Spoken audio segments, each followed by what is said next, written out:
안녕하세요. 오만사입니다. 저는 4살 난 아들을 혼자서 키우고 있는 엄마입니다. 친정엄마가 따로 가게를 하시는 관계로 친정아빠가 제 아들을 돌봐주시고 계세요. 저는 결혼한 적은 없었고 결혼 직전까지 갔다가 파혼했어요. 정확히 말하자면 파혼을 당했었죠. 전 남친과는 친구들을 소개로 만나서 결혼까지 약속하는 사이가 되었고 상견례까지 마쳤으며 결혼 날짜도 잡아놓은 상태였어요. 그 사이에 결혼을 약속했던 남친과의 사이에 아이가 생겼어요. 어차피 결혼식을 앞두고 있던 터라서 남친이나 저나 저의 친정 부모님도 반가워했어요. 단지 시댁 식구들한테만 결혼식 후에 제 임신 사실을 알리도록 했어요. 아무도 남친과 제가 결혼식 올리지 않을 거라고는 생각하지 않았어요. 그런데 뜻밖의 변수가 생기고 말았어요. 그건 제 아빠에 관한 것이었는데요. 그 당시에 저희 아빠는 조그만 인쇄 공장을 운영하고 계셨어요. 그게 아빠의 사업이라면 사업이라고 할 수는 있었죠. 겉보기에는 조금 오래되어서 허름해 보이긴 했어도 나름 거래처도 많았고 규모도 적지 않았어요. 아빠가 그 사업에 매달려서 열심히 일한 탓에 저희 식구들이 편히 잘 먹고 살았었죠.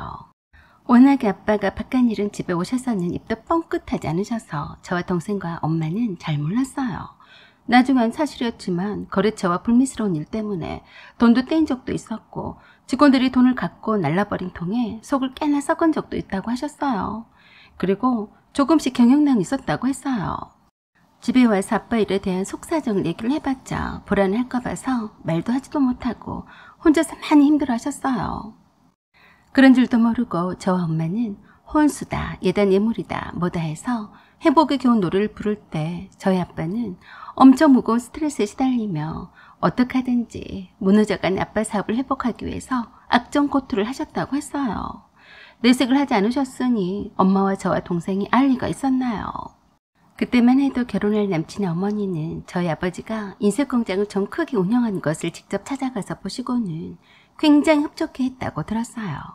친척들한테도 자랑을 하셨다고 하더라고요.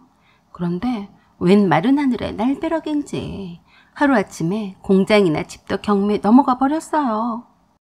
오래되어서 고장이 잦았던 인쇄공장의 기계들을 일본에서 중고기계를 직접 사들였었는데 그만 사기를 당해서 돈만 날리고 말았었대요. 막대한 자금을 은행에서 대출을 받았었는데 수익은 점차로 줄어들고 잦은 기계 고장으로 제때 납품을 못하니까 갈수록 거래처는 줄어들고 힘이 들었었나 보더라고요.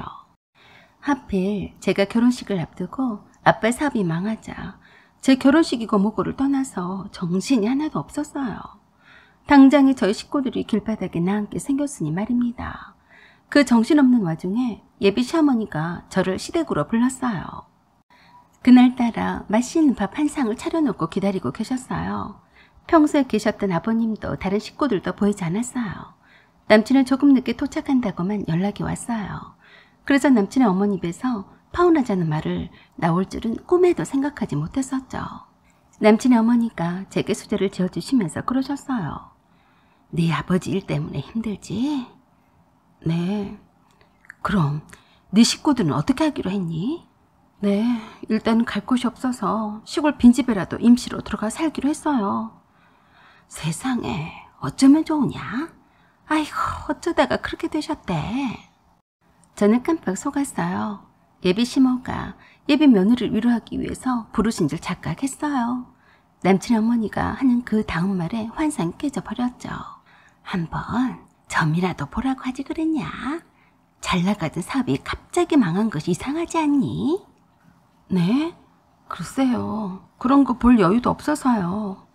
제가 무슨 큰 잘못이나 친 것처럼 주눅이 들어서 쥐꼬리만한 목소리로 말했어요. 그랬더니 예비 시모가 연이어서 말을 이어갔어요. 원래 안 좋은 일이 한번 생기면 연이어서 좋지 않은 일이 생기는 법이다. 그래서 말인데 너희들 결혼식은 어떡할 거니? 네, 어떻게 했으면 좋겠어요? 지금 저희 집안이 난리라서 이 상태로는 결혼식을 강행하기가 어렵기는 한 것 같아요. 라고 하자 갑자기 반색을 하시면서 기다리기라도 한듯이 말했어요. 그렇지? 그래서 말이다. 너희들 결혼은 급한 것이 아니니까 당분간 무기한으로 연기하는 것이 좋지 않니? 네? 무기한으로 연기를 하다니요. 이 상황에서 어떻게 결혼식을 올리겠니? 내가 곰곰이 생각을 해봤는데 좋은 날을 앞두고 이런 일이 생긴 거는 이건 틀림없이 아니라고 본다. 그냥 네 둘은 인연이 아니라고 생각하고 여기서 그만 헤어져라. 뜻밖의 말씀을 처리도 담담하고 아무렇지도 않게 말씀하시다니 믿기지 않았어요. 가슴이 답답한 게 먹던 밥이 체한 듯 했어요. 어머니, 전 헤어질 수 없어요. 실은 임신도 했어요. 뭐야? 벌써 임신했단 말이냐? 네, 저희 아빠가 사업이 망해서 좋지 않은 상황이긴 하지만 계획대로 결혼식은 하겠어요. 그러자 갑자기 목소리가 달라지더니 단호하게 딱 잘라 말했어요. 그건 안 될 말이다. 내가 네가 지금 좋지 않은 상황이라서 얼리고 달래서 말하려고 했다만 이건 아닌 것 같다. 솔직히 말해서 결혼식을 앞두고 너네 집이 폭삭 망해버렸는데 누가 좋아할 사람이 있겠냐? 내 아들이 틀림없이 사위라서 뼈골 빠질 텐데 그 꼴은 못 보니까 그리 알아라. 그리고 웬만히 재수가 없어야지. 난 싫다. 남친의 어머니는 나를 불러다 놓고 도가 지나치는 말을 계속했어요. 어처구니가 없고 제가 얼마나 힘든 상황인지 알면서 이런 말을 하다니 분노가 치밀었어요. 재수없다고 하셨어요? 걱정 마세요. 하필 잘 나가던 아빠 사업이 망한 것이 재수없는 아드님을 만나서 그런지도 모르죠. 함부로 아무데나 말을 갖다 붙이지 마세요. 그러자 남친의 어머니가 그랬어요. 참 어이가 없다. 세상 사람들한테 다 물어봐라. 하루아침에 폭삭 망한 집과 사돈을 맺고 싶은 사람 있으면 데리고 와봐라. 내가 그래도 네 처지가 딱한데 그런 말 하기가 미안해서 너한테 돌려서 말하려고 했다만 아이고 너도 아주 보통이 아니구나. 임신까지 했다면서 철벽까지 치니 말이다. 저는 도저히 들어줄 수 없어서 그랬어요. 걱정 마세요. 다시는 이 집 구석에 발을 들여놓는 일은 없을 테니까 두고 보세요. 그렇게 해서 남친과 저는 결혼 직전에 파혼했어요. 남친이 저와 결혼을 강행을 하겠다고 했지만 제가 싫다고 했어요. 그러자 남친은 제가 결혼을 할 수 있을 때까지 기다리겠다고 했었고 계속해서 연락을 해왔어요. 남친은 당분간 남친의 식구들과 거리를 두고서 저에게 앞으로 태어날 아이 아빠로서 역할을 타고 싶어 했기에 저는 마다하지 않고 만났어요. 그걸 알고서 남친의 어머니가 엄청 화가 나서 불쌍한 저희 엄마에게 찾아가서 막말을 하셨어요. 내가 하도 기분이 묘해서 사주를 보았어요. 아니 글쎄 결혼할 집에 사돈이 망했다고 하니까 절대로 뒤도 쳐다보지도 말고 도망치라고 합디다. 그래서 헤어지라고 했는데 내가 뭐 잘못했나요?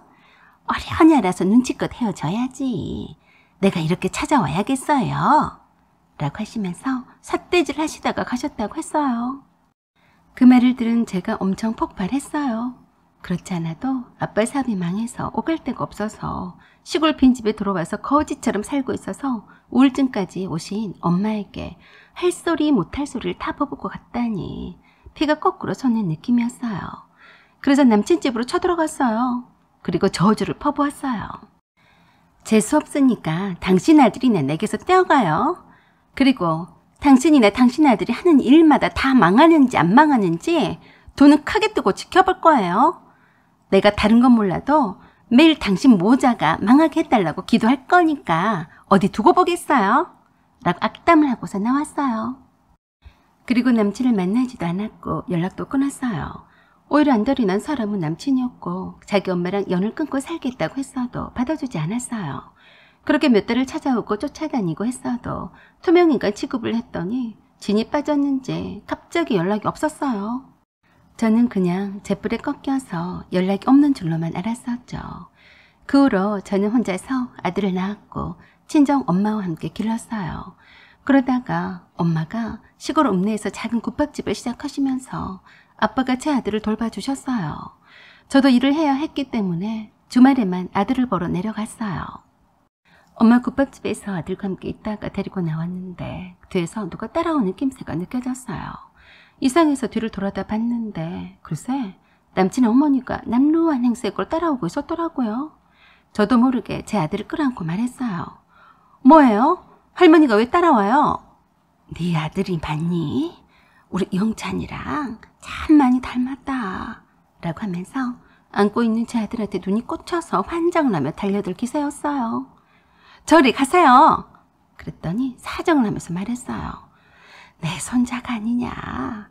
어쩜 저렇게 영찬이랑 똑같을 수가 있냐. 나도 좀 안아보면 안 되겠니? 저는 놀라서 그대로 아들을 안고 냅다 뛰었는데 계속 달려서 따라왔어요.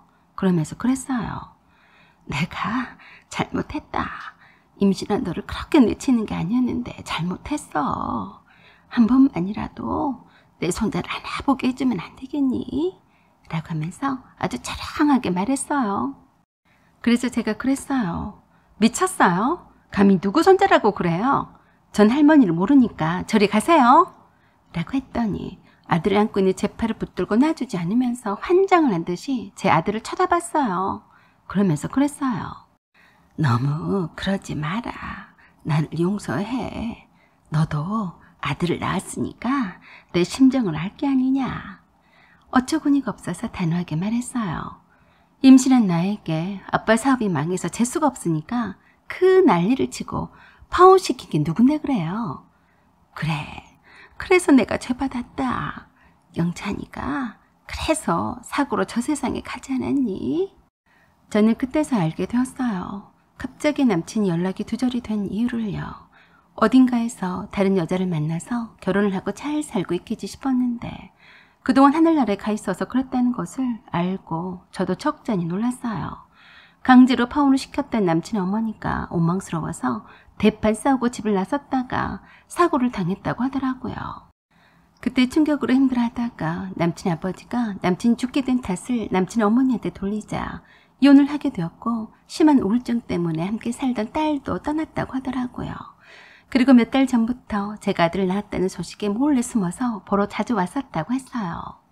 안 됐지만 어쩔 수 없는 일이었어요. 그 말을 듣고 보니까 소름이 돋았거든요. 그래서 저도 제 아들을 지키기 위해서 독하게 말을 했어요. 다시는 내 아들 근처에도 오지 말아요. 재수없는 당신 때문에 내 아들의 아빠도 제명을 못 살았는데 내 아들까지 재수가 온 붙을까 걱정이 되거든요. 잘못했다고 싹싹 빌어댔지만 저도 정말이지 재수없는 남친 어머니라고 생각을 해서 다시는 상종하고 싶지 않았어요. 너무너무 싫은 나머지 부모님을 그 시골에서 나오게 해서 저와 내 아들과 함께 아무도 모르는 곳으로 이사를 해버렸어요. 그 이후로 본 적이 없네요.